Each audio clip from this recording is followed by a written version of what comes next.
Le roi Janaka est souvent cité comme exemple d'un être réalisé qui a mené une existence active dans le monde matériel. Il était roi, entouré de richesses, de pouvoir et de responsabilités, mais intérieurement, il était libre. Une histoire illustre clairement cela. Un jour, un incendie se déclara dans son palais. Le feu se propageait rapidement. Les gens autour de lui paniquaient.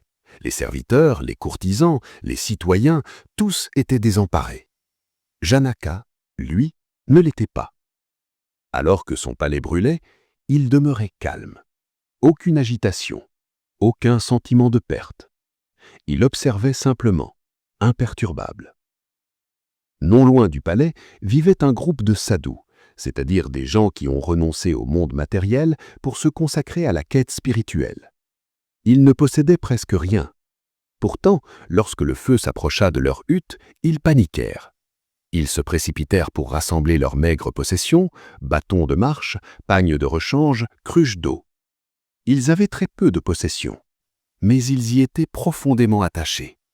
Ils étaient plus préoccupés par la perte de ces petits objets que le roi ne l'était par la perte de tout son palais. Ce contraste révèle quelque chose d'essentiel. La véritable liberté et le véritable détachement ne dépendent pas de conditions extérieures. Ils ne dépendent pas de la richesse ou de la pauvreté. Lorsque la compréhension authentique et profonde est présente, la paix intérieure devient ferme, stable, inébranlable. Cette paix ne change pas au gré des événements. Être roi n'empêche pas l'illumination, pas plus qu'être un renonçant ne la garantit. Ce qui importe, ce n'est pas ce que l'on possède, mais la relation que l'on entretient avec cela. En fin de compte, tout est une question d'attitude.